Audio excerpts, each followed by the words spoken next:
नमस्कार श्रोत्यांनो, अधिक मास महात्म्य अध्याय 13वा. श्री गणेशाय नमः. ओम गुरुभ्यो नमः. ओम सरस्वतै नमः. श्रीकृष्णाय नमः. कृष्णाय वासुदेवाय हरये परमात्मने प्रणतक्लेशनाशाय गोविंदाय नमो नमः. द्वादशीचा महिमा. भगवान विष्णू म्हणाले, लक्ष्मी, आता पंचपर्वापैकी द्वादशी तिथीचा महिमा तुला सांगतो, ते तू नीट ऐक. द्वादशीचे हे पुण्यव्रत 3 दिवस पाळावे लागते. दशमी तिथीला फक्त एकच वेळ भोजन घ्यायचे, म्हणजे अर्धा उपवास करायचा. मग दुसरे दिवशी एकादशी संपूर्ण 1 दिवस उपवास करायचा आणि तिसऱ्या दिवशी द्वादशीला ब्राह्मणासह यजमानाने मिष्टान्न भोजन करायचे. द्वादशीला दिवसा कृपया झोपू नये. वर्षातील प्रत्येक महिन्यात 2 द्वादशी तिथी असतात. त्याही वरीलप्रमाणे 3 दिवस व्रत पाळूनच कराव्यात. परंतु अधिक मासातील एक जरी द्वादशी 3 दिवस व्रत पाळून केली तरी त्या बाकीच्या सर्व द्वादशींचे पुण्य पदरी पडते. द्वादशी पर्वाच्या व्रतात साधन द्वादशी हा एक विशेष पुण्यकारक योग असतो. साधन द्वादशी म्हणजे सूर्योदयापूर्वीच एकादशीचे पारणे करणे. द्वादशीला सूर्योदयापूर्वीच ब्राह्मणासह यजमानाने भोजन घेणे. पण हा पर्वकाळ वेळेतच साधला पाहिजे. ती वेळ जर चुकली तर राजा अंबरीशाप्रमाणे यजमानाची फजिती होते. अंबरीश राजाची कथा मी तुला अगदी सविस्तर सांगतोच. अधिक मासातील एका द्वादशीला अन्नदान करणे फारच मोठे पुण्यकर्म आहे. त्या पर्व काळात ब्राह्मणाला व साधू संतांना भोजन, वस्त्र, पात्र, फळे, तांबूळ आणि तुपात तळलेले 33 अनारसे, मोदक किंवा बत्ताशे, खारका, सुपाऱ्या, फळे हे दान दिले पाहिजे. नातेवाईकांसह पुराणाच्या धोंड्याचे भोजन केले पाहिजे. पूर्णाच्या धोंड्याचे भोजन केले पाहिजे. आता साधन द्वादशीचे कडक व्रत करणाऱ्या अंबरीश राजाची कथा सांगतो. ती मन लावून ऐकावी. या कथेमुळे तुला द्वादशीचा विशेष महिमा कळेल. फार पूर्वी सूर्यवंशात अंबरीश राजाचा एक नावाचा राजा सार्वभौम राजा होता. तो मोठा धर्मनिष्ठ, सदाचारी आणि पुण्यवान होता. दर महिन्याला साधन द्वादशीचे व्रत तो नेमनिष्ठेने करायचा. भल्या पहाटे सूर्योदयापूर्वी येथील तितक्या ब्राह्मणाला व ऋषींना तो यथेच्छ भोजन घालायचा. अंबरीश राजाने अशी कितीतरी सहस्त्र भोजने घातली. त्याच्या या साधन द्वादशीच्या पुण्याईमुळे तो इंद्रपदाला योग्य असा वाटला. आपले पद तो राजा घेईल की काय याची देवेंद्रला भीती वाटू लागली. म्हणून देवेंद्र अगदी अस्वस्थ झाला. एके दिवशी दुर्वासा ऋषी देवेंद्राकडे आले होते. आगस्वागत झाल्यावर दुर्वासा ऋषी म्हणाले, देवेंद्रा, अलीकडे तुझे शरीर अगदीच कृश होत चालले आहे. काय करणार मुनिवर्य? मी चिंतेने जळत चाललो आहे. पृथ्वीवर तो अंबरीश राजा अधिक महिन्यातील साधन द्वादशीचा नियम अखंडपणे चालू ठेवीत आहे. त्याची ती थोर पुण्याई म्हणजे विघ्नच आहे. देवेंद्राने हे सांगितल्यावर दुर्वासा मुनी म्हणाले, मग काय बिघडले? साधन द्वादशीचे हे व्रत प्रत्यक्ष ब्रह्मदेवाने केले आहे. ब्रह्मदेवाने केलं होतं, तू सुद्धा केले होतेस ना? हे खरे आहे ना? ते खरं, पण मुनिवर्य, तो अंबरीश राजा आता माझं हे इंद्रपद घेईल, मग मी काय करू? मुनिवर्य, आपण त्या अंबरीशाच्या द्वादशी व्रताचा जर भंग केला तर फार चांगले होईल. देवेंद्राची ती दुर्बुद्धी ऐकून दुर्वासा मुनी म्हणाले, छे छे, ते शक्यच नाही. अरे, त्या अंबरीशाला प्रत्यक्ष विष्णूचं सहाय्य आहे. त्याच्या त्या व्रताचं भंग करणे म्हणजे माझ्यावर आपत्तीच की. ते काही नाही. गुरुवर्य, आपण माझ्यासाठी तरी एकदा समक्ष अंबरीशाकडे जावे आणि पाहावे तरी काय होईल ते. देवेंद्रांनी विनंती केली. भगवान विष्णू म्हणाले, लक्ष्मी, पुढील कथा 14व्या अध्यायात मी तुला सांगतो, ती ऐक. 13वा अध्याय समाप्त. श्रीकृष्णार्पणमस्तु. श्रीहरये नमः. श्रीहरये नमः. श्रीहरये नमः. नमस्कार श्रोत्यांनो. अधिक मास महात्म्य अध्याय 14वा. श्री गणेशाय नमः. ओम गुरुभ्यो नमः. ओम सरस्वतै नमः. श्रीकृष्णाय नमः. कृष्णाय वासुदेवाय हरये परमात्मने प्रणतक्लेशनाशाय गोविंदाय नमो नमः. अंबरीश राजाची कथा. भगवान विष्णू म्हणाले, लक्ष्मी, दुर्वास ऋषींनी देवेंद्राची खूप समजूत घातली, परंतु इंद्र पुन्हा पुन्हा विनवणी करू लागला की मुनिवर्य, तुम्ही त्या अंबरीश राजाकडे एकदा जावं आणि पाहावे तरी काय होईल ते. मग दुर्वास ऋषींना नाही म्हणवेना. त्यांनी मनात विचार केला की काही हरकत नाही, या निमित्ताने तरी इंद्राच्या आग्रहामुळे आपण अंबरीश राजाकडे जावं आणि त्या पुण्यवंताचं दर्शन तरी घ्यावे. पण त्याच्या त्या पुण्याईच्या सत्वहरणाचे काय? आणि देवेंद्राला तर त्याच गोष्टीबद्दल आग्रह आहे. पाहू तरी पुढं काय होईल ते. अधिक मास सुरू होता. अंबरीश राजाने नेहमीप्रमाणे द्वादशीचे व्रत केले होते, पण दशमीला फक्त एक वेळ भोजन, एकादशीला संपूर्ण कडक उपवास आणि द्वादशीला सूर्योदयापूर्वी पारणे, म्हणजे त्या साधन द्वादशीला ब्राह्मणाची सहस्त्र भोजने. दुर्वास मुनींनी ती संधी साधून एकादशीच्या रात्रीस आपल्या 8 सहस्त्र शिष्यांसह अंबरीश राजाच्या राजवाड्यात प्रवेश केला. तो एवढ्या संख्येत समुदाय आणि स्वतः दुर्वास ऋषी आलेले पाहताच अंबरीश राजा आनंदाने म्हणाला, आज माझा भाग्योदयच झाला. इतकी सहस्त्र भोजने मला साधन द्वादशीला पारण्याला घडणार. ऋषीवर आपले थोर उपकार आहेत. झाले. आगत स्वागत आटोपले. विश्रांतीची व्यवस्था झाली. पंच उषकाल झाल्यावर दुर्वास ऋषी म्हणाले, राजा, आम्ही सर्वजण भुकेलेले आहोत. नदीवर जाऊन स्नानादी प्रातकर्मे आटोपून येतो. तोवर आमच्या भोजनाची उत्तम व्यवस्था होईलच. पण साधन द्वादशी आहे हे लक्षात असू द्या. अगदी पहाटेच आम्ही नदीवरून लवकर परत यावे, कारण सूर्योदयाच्या आधी हे पारणे पार पडले पाहिजे. नेम चुकता कामा नये. ठीक आहे, असे म्हणून दुर्वास ऋषी आणि त्यांचे ते 8 सहस्त्र शिष्यगण नदीवर स्नानासाठी निघून गेले. अंबरीश राजाने त्या सर्वांच्या यथेच्छ भोजनाची षडस पाकसिद्धता करून ठेवली. राजाने आपला नित्यनेम, स्नान, देवपूजा वगैरे आटोपून नैवेद्य विश्वदेव करून काकबळी बाहेर टाकला आणि त्या अतिथींची मार्ग प्रतीक्षा करू लागला. सूर्योदयाची वेळ होत चालली. अरुणोदय झाला तरीही तो ऋषींचा मेळा नदीवरून राजवाड्याकडे आला नाही. म्हणून राजाने काही दूत नदीवर पाठविले. त्यांना लवकर येण्यासाठी निरोप देऊन त्यांना आमंत्रित केले. परंतु ते ऋषी आणि शिष्यगण सकाणे करून सध्या जपतर्पण करण्यात गुंग झाले होते. काही जण म्हणाले, सूर्य उगवल्याशिवाय सूर्याला अर्घ्य तरी कसे देणार? सूर्योदय होईपर्यंत नदीवरच थांबले पाहिजे ना. सूर्योदय झाल्याशिवाय ऋषीगण भोजनासाठी येत नाही. हा निरोप राजाला कळाला तेव्हा राजा तर घाबरूनच गेला.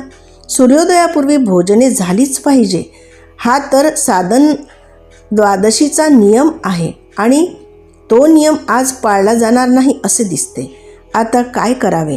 राजाला मोठी काळजी वाटली. बरे, आपण भोजन अगोदर घेऊन साधन द्वादशी साधावी, तर दुर्वास ऋषी भलतेच रागीट आहेत. ते शाप देतीलच.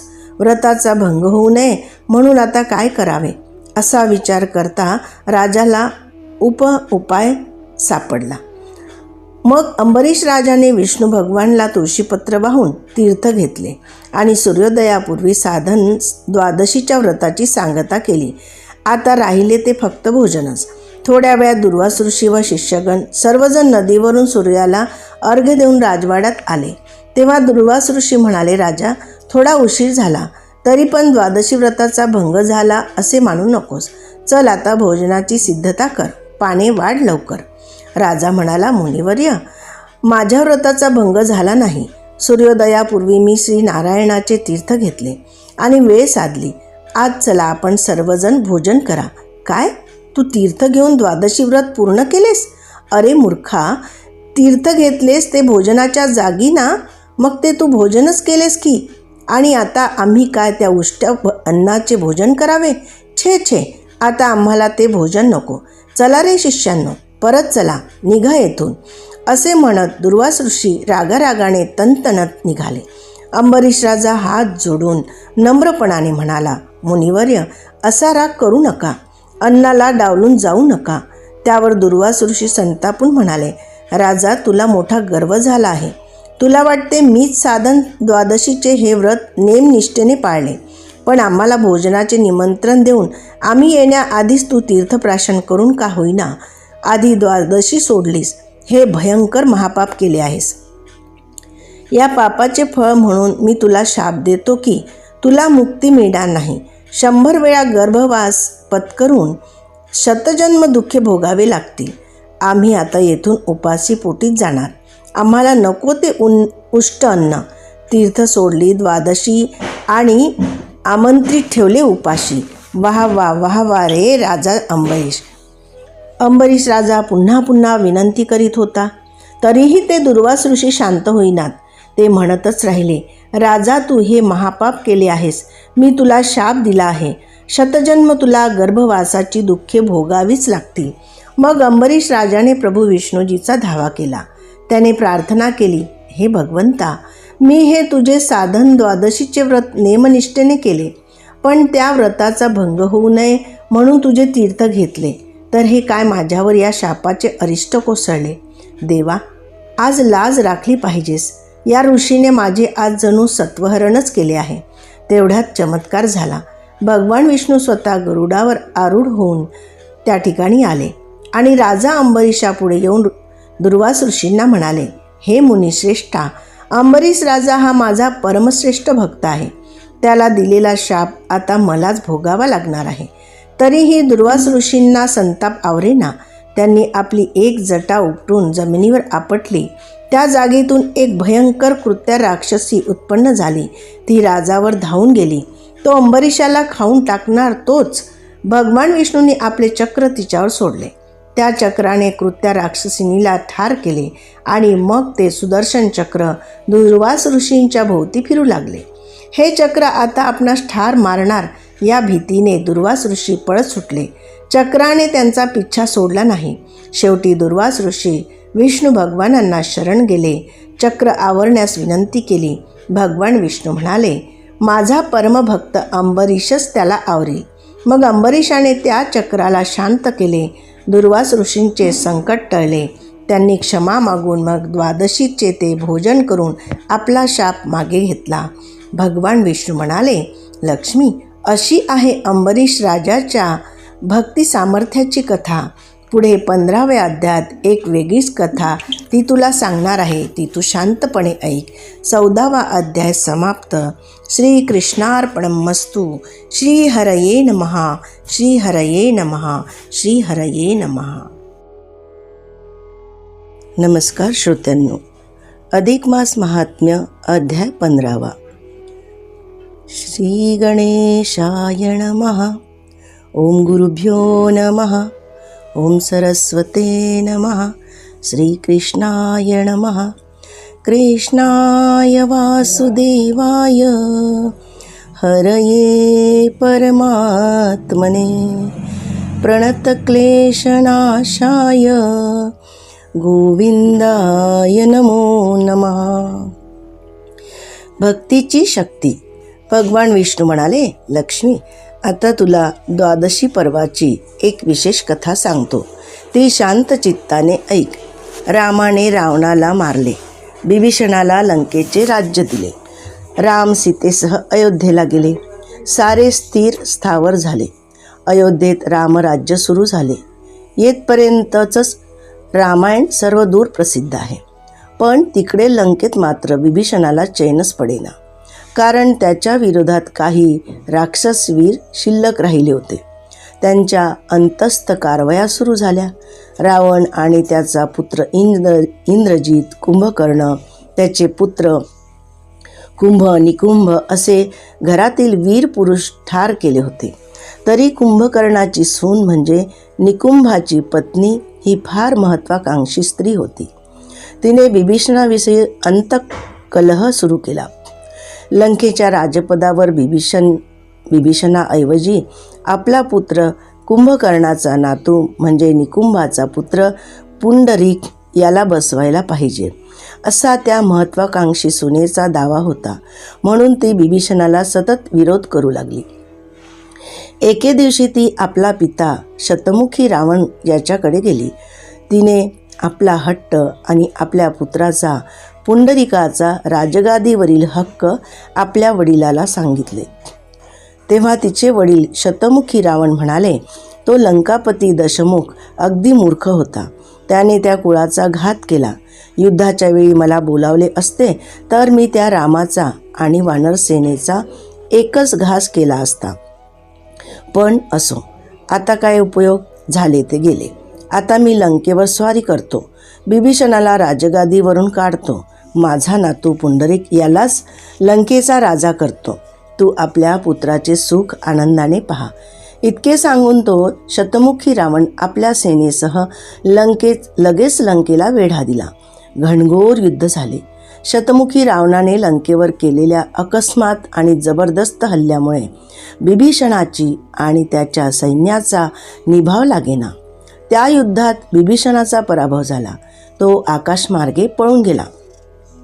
शतमुखी रावणाने मग पुंडरीकाला लंकेच्या गादीवर बसविले. तेव्हा त्या पुंडरीकाच्या मातेला आनंद झाला. तिने आपल्या वडिलांचा सन्मान केला. पराभूत झालेल्या विभीषण थेट अयोध्येला गेला आणि त्याने प्रभू रामचंद्राला आपल्या अपमानाची कथा सांगितली. रामाला त्या शतमुखी रावणाचा खूप राग आला. रामप्रभू म्हणाले, माझा परमभक्त विभीषणाला त्रास देणाऱ्यांना मी शिक्षाच करीन. विभीषणा, आज अधिक मासातील एकादशी आहे. माझे साधन द्वादशीचे व्रत असते. मी आताचे आता निघून त्या शतमुखी रावणाला ठार करतो आणि तुला पुन्हा तुझ्या लंकेच्या गादीवर बसवून उद्या सूर्योदयाच्या आत परत येऊन माझ्या साधन द्वादशीचे व्रताची सांगता करतो. श्रीरामांचे ते प्रतिज्ञा वचन ऐकून विभीषण म्हणाला, राजाधिराज प्रभू, ही प्रतिज्ञा कशी शक्य आहे? कारण तो शतमुखी रावण अति प्रबळ आहे. तो आता लंकेत नाही, येथून 5 कोटी योजने दूर दधी समुद्रात आहे. त्या समुद्राच्या मध्यभागी लक्ष योजने लांबी रुंदीच्या विशाल बेटावर त्या शतमुखी रावणाचे वास्तव्य आहे. तेथे जाऊन त्याला निपात करणे आणि नंतर लंकेत जाऊन मला राजपद देऊन उद्या परत अयोध्येला सूर्योदयाच्या आत येऊन तुमच्या साधन द्वादशीचे पारणे करणे हे सर्व अशक्य वाटते. ते काही नाही, मी एकवचनी आहे. माझी प्रतिज्ञा आणि माझे द्वादशीचे व्रत यांचा मी भंग होऊ देणार नाही. माझ्या भक्तासाठी मी वाटेल ते दिव्य करीन. शिवाय भक्तीची शक्ती सर्वश्रेष्ठ असते. विभीषणा, तू काळजी करू नकोस.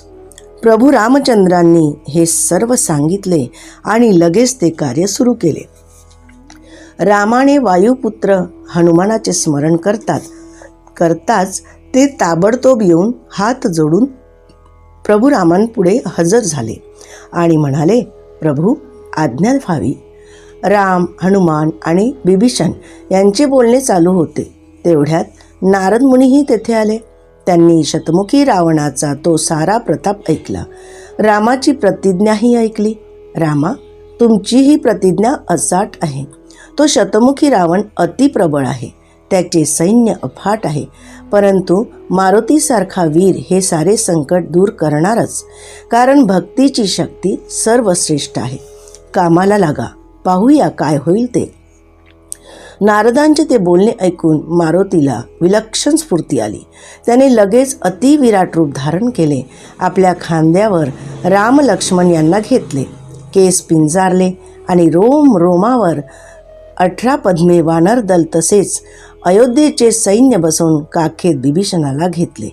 तेव्हा नारद मुनी म्हणाले, महारुद्रा, या दुसऱ्या काखेत आम्हालाही घ्या, पाहू द्या तरी आम्हाला हा तुमचा युद्धाचा सोहळा. मारुतीने मग त्यांनाही दुसऱ्या बगलेत धरून एक पाय अयोध्येत तर दुसरा पाय थेट त्या दक्षिण समुद्रातील शतमुखी रावणाच्या बेटावर ठेवला. तेथे रामलक्ष्मणासह सर्वांना खाली उतरवून हनुमानाने त्या बेटाला वेढा टाकला आणि जोराने भूभुकार केला. तो अकस्मित अघटित प्रकार पाहून शतमुखी रावण तर घाबरून गेला. तथापि त्याने बिभीषणाला पाहताच हा सारा प्रकार जाणला आणि ताबडतोब प्रतिहल्ला सुरू केला. बाणांचा वर्षाव, हल्लकल्लोळ, अस्त्रांचे तुंबळ, रणकंदन यामुळे ते सारे बेट डळमळू लागले. समुद्र उफाळू लागला. दोन्ही पक्ष समर्थ, कोणीच कोणाचे ऐकेना. पण या युद्धात शतमुखी रावणाचीच सरसी दिसू लागली. त्याने सारे वानर सैन्य आणि अयोध्येचेही सर्वांना मूर्छित पाडले. शतमुखी रावणाच्या मायामोह अस्त्राने मग बिभीषण आणि रामलक्ष्मण यांच्यावर प्रभाव चालविला. त्यांना गुंगी येऊ लागली. ते पाहून नारद मुनी गंभीरपणे म्हणाले, रामा, हा दैत्य शिव वरदायी आहे, तो तुम्हाला आटोपणार नाही. आता त्याचा नाश करण्यास सीता देवीच तेवढी समर्थ आहे, कारण ती आदिमाया दिव्य शक्ती आहे. तिच्या पतिभक्तीची विलक्षण शक्ती आहे, श्रेष्ठ आहे. त्या लंकेश दशमुखी रावणाचा नाश खरे पाहता सीतेनेच केला. तुम्हाला तिने फक्त निमित्त मात्र बनविले. आता या शतमुखी रावणाचा वध फक्त सीता करीन. म्हणून म्हणतो, यावेळी तुम्ही हा तुमचा अवमान न मानता सीतेला प्रत्यक्ष येथे आणा, तिचा तो सन्मान होईल. आश्चर्याने थक्क झालेल्या श्रीरामाने नारदाचा तो शब्द ऐकून हनुमानाकडे केविलवाणी दृष्टी टाकली. ते पाहून वायुपुत्र हनुमान मनी उमजला आणि लगेच उड्डाण करून थेट अयोध्येत सीतेच्या महालाकडे गेला. पाहतो तर महाराणी सीता माता झोपलेली. आता झोप मोडणे हे तर महापाप. मग हनुमानाने आपल्या शेपटीनं तो संपूर्ण महाल उचलून थेट रणभूमीवर आणला. सारेजण थक्कच झाले. रामाने सीतेला जाग आणली. सीता दचकून उठली. रामाने सीतेला त्या शतमुखी रावणाची युद्धाची वार्ता थोडक्यात सांगून तिच्या हाती धनुष्यबाण दिले. रामप्रभूला वंदन करून सीतेने मग अति प्रचंड मायारूप धारण केले. बाणाच्या वर्षावामुळे आकाश फाटले. शतमुखी रावणही काही कमी नव्हता. तो विकट हास्य करीत म्हणाला, वाह वाह रामा, तुझा महिमा अगाध आहे. अरे, माझ्याशी युद्ध करण्याला तू स्त्रीला पाठवलेस. तुझ्या पुरुषार्थाला हा कलंकच आहे. पण ही सीता म्हणजे आदिमाया, आदिशक्ती. हिच्या भक्तीची शक्ती ही श्रेष्ठच आहे. हिचे कुंकुमी कसे पुसणार? ठीक आहे रामा, आज मला आदिमाया चित्तशक्तीच्या हस्ते मरण आले तरी हरकत नाही, पण मी लढताच हे मरण पत्करीन. असे म्हणून त्या शतमुखी रावणाने पुन्हा सीतेवर बाणांचा वर्षाव केला. सीतेचे आदिमायेचे प्रचंड रूप, तिच्यावर त्या शतमुखीच्या बाणांचा काहीच प्रभाव चालेना. मग ती सीता घनगंभीर आवाजात म्हणाली, रावण बुद्धी म्हणजे दृष्टबुद्धी. त्या लंकापतीची बुद्धी फक्त 10 ठिकाणी 10च प्रकारात विभागलेली होती, पण तुझी 100 ठिकाणी 100 प्रकारे विभागलेली आहे. तू श्रीराम प्रभूच्या भक्ताचा, बिभीषणाचा अपमान केलास. आता त्याचे हे घे फळ. असे म्हणून सीतेने आपली भव्य दिव्य स्त्री शक्ती, पतिव्रताची भक्ती जागृत केली आणि जय श्रीराम म्हणून एक अतिशक्तिशाली बाण त्या शतमुखी रावणावर सोडला. निमिषार्धात त्या बाणाच्या आघाताने तो रावण धाडकन जमिनीवर पडला आणि जय सीताराम असे म्हणत त्याने प्राण सोडला. शतमुखी रावण पडलेला पाहून त्याचे सारे सैन्य पळून गेले. मग सीतेने आपले पहिले सौम्य रूप धारण केले. युद्ध संपले. मारुती रायाने सारे वानर दळ आणि अयोध्येचे वीर उठवून राम, लक्ष्मण, बिभीषण, नारद या सर्वांसह पुन्हा पहिल्याप्रमाणे लंकेत आला. तो सारा प्रकार पाहून पुंडरीक शरण आला. रामाने थाटाने बिभीषणाला पुन्हा लंकेच्या गादीवर बसविले आणि मारुतीच्या सहाय्याने ताबडतोब अयोध्येत येऊन सूर्योदयापूर्वी आपल्या त्या साधन द्वादशीचे व्रताचे पाळणे केले. नारदाची पूजा करून हनुमानासह वानरांना यथेच्छ भोजन दिले. त्यावेळी राम आणि सीता कृतार्थ झाली. भगवान विष्णू म्हणाले, लक्ष्मी, आता पुढे 16व्या अध्यायात या पंचपर्वानंतर स्मित विलासिनी या अप्सरेची कथा सांगणार आहे. ती चित्त लावून ऐक. 15वा अध्याय इथे संपूर्ण. श्रीकृष्णार्पणमस्तु.